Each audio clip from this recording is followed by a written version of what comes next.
Back here on Big Ten Today, let's turn our attention to the pitch. Iowa soccer had a very impressive win over top 10 ranked Arkansas just last week. It was the first regular season home loss for those Razorbacks in 4 years. Hawkeyes have another big one coming up tomorrow. So Rick Pizzo had a chat with their head coach for today's big interview.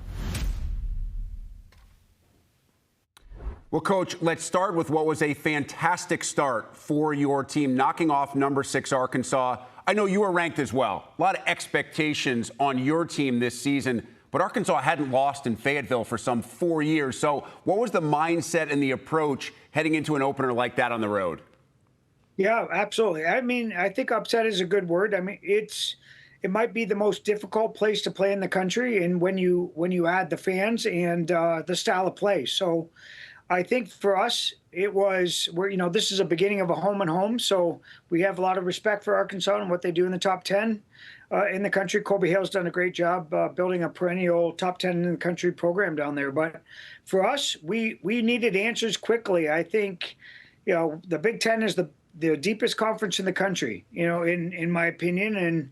And I think for us to be able to be considered to NCAA tournament perennial, program, I think we need to face challenging opponents with challenging styles and learn lessons early on in the season, which we did. Even though we won 3-2, there are some things we wish we would have got back there. But I'm very proud of our group, and to win down there, you got to commit to the cause for 90 minutes, and I thought our women did that.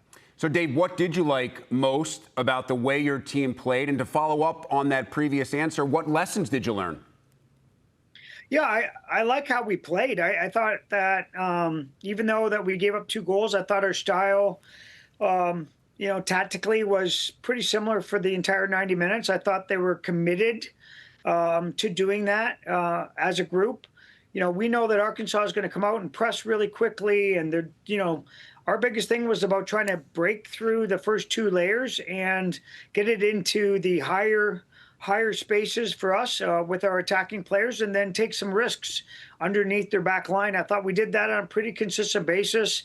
I thought we controlled a lot of the tempo, and anybody who's played at Arkansas before, let alone at home, that's very difficult to do. And I thought defensively, I thought I started with our front line.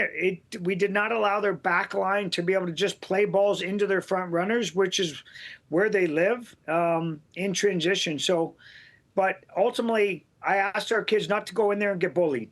They had to be committed. They had to physically match the intensity, and the results would play out for themselves, and that's how it worked out. Obviously, you scored enough, and you kept Arkansas off the score sheet well enough. And that was going to be a challenge because after last season, you said goodbye to the winningest goalkeeper in program history. So Taylor Kane steps in and gets the start. How would you assess start number 1 for her?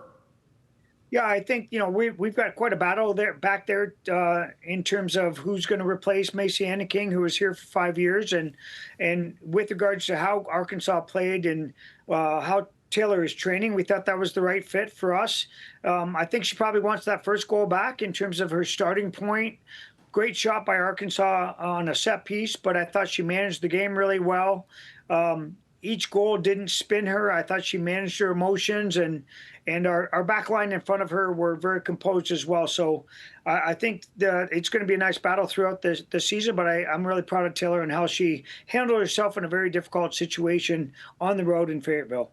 And now your team has a chance to start not just 2-0, but with 2 wins over ranked opposition as you play against TCU on Thursday night. Match that can be seen right here on the Big Ten Network. Give us a preview of what you're expecting from the Horned Frogs. Yeah, I mean, Eric Bell, what he's doing down there with that program is not much different than what Arkansas is doing in terms of always finding themselves in the top 50 in the program. Very, very athletic. The teams will be different in style. Arkansas wants to get the ball forward as quick as possible, very direct, skip out the midfield, and then try to open you up. TCU has no problems wanting to play out of the back, a little bit more methodical on the floor, but nonetheless just as athletic and just as dangerous in the attack when they open you up. So we're real excited to be able to bring them to Iowa City. If I am anywhere within an hour and a half of Iowa City, I come see this game because it's going to be two very well coached teams, very committed teams to their style, and I think it's going to be entertaining. Yeah, and if you can't get to Iowa City, remember you can see it right here on Big Ten Network. You know, Dave, you're talking obviously glowingly about two other programs and their coaching staffs. I'm sure they would say the same about you and your staff. You've transformed this program into one of those teams that every year is expected to be inside the Big Ten race and certainly expected to be part of the NCAA tournament. How have you gotten there?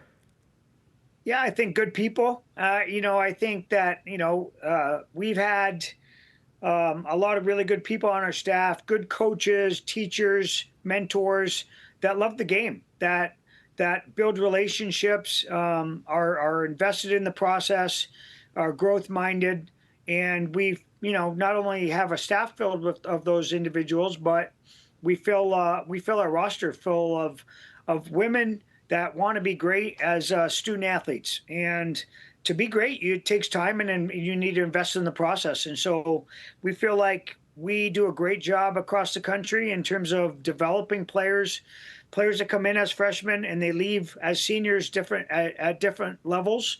They've gotten better in all areas, both as people, but also on the field. And then they're getting a great Big Ten degree. So we're a very, very growth-minded, development-based program that and I think you see that in a lot of sports at the University of Iowa. The coaches, they're teachers. They want to build a good culture, a strong culture that develops within, and then fights really hard, to be a Hawkeye.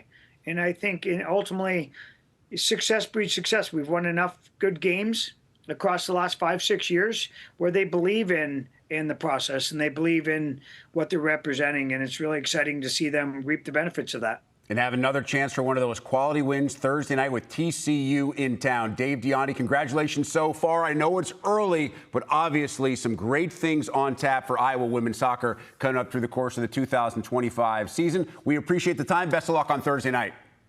Thanks very much for having me. You can see Dilanni and the Hawkeyes Thursday night in that matchup of top 10 teams. 7th-ranked TCU heading to Iowa City to take on the 9th-ranked Hawkeyes. If you can't miss Showdown, see it Thursday, 7:30 Central Time here on the Big Ten Network and the Fox Sports app.